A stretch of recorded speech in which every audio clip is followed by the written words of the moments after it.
Mu ka shfaq prej mitrës, mandej ka metastazu në mushkri.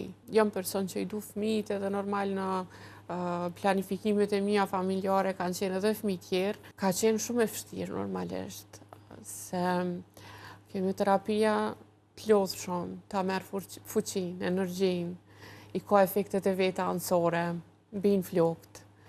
Mandej duhesh me pas shumë kujdes në ushqim. Unë këtë e kam pas babën i cili më ka qëndru konstant me presionet e veta, e hongre këta, ata, se duhesh me ushqy shëndetshëm për me pas një imunitetin shumë të fortë. Në momentin kur e ki imunitetin e fortë edhe kemioterapia, mandej mundesh me përballu pakës ma lehtë, po që normalisht efekteve të saj anësore nuk mundesh me ik.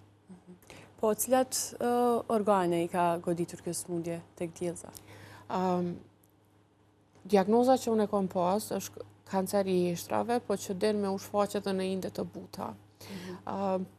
Fati në fatkeqësi mu ka shfaq prej mitrës, mandej ka metastazu në mushkri. Do të thotë pastaj ka vazhduar në mushkri, po besoj që ndër këto vite ke pasur edhe operacione jo dhe të lehta. Po, vitin e kaluar unë veç e kom pas operacionin, mas 6 cikleve të kemioterapisë, është dashur më operu që me largu pjesën e kancerit, bashkë me mitrën edhe disa pjesë për rreth saj, me qenë se veç kemioterapia ka ndihmu për me utkur edhe ka largu prej mushkrive. Mandej kom fillu edhe me cikle tjera, edhe pas operimit. Ka qenë ndoshta vështirë edhe këtë pjesë me dëgju? Pjesën e operacionit, pastaj heqjes së mitrës dhe organeve për rreth? Normalisht, se unë e kom thonë edhe ma herët që jam person që i du fëmijët edhe normal në planifikimet e mia familjare kanë qenë edhe fëmijë tjerë.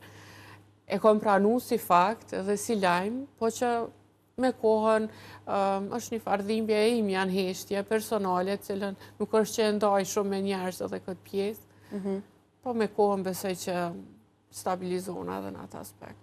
Fatmirësisht e ke Akilin, e pas me jetë gjallë dhe gjithmonë pranë. Faleminderit shumë.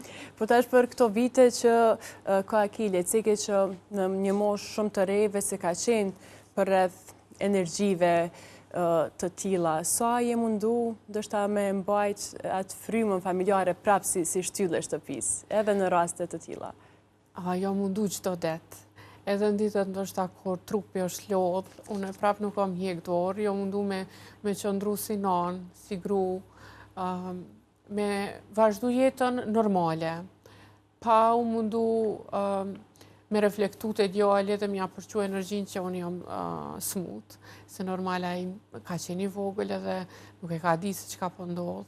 Shumë që çdo ditë unë jam mundu atë sa kom ujt, me uqu, me lujt me ta, me indimu në fazat e ti, gjrillimit, thjesht me qenë prezente për ta.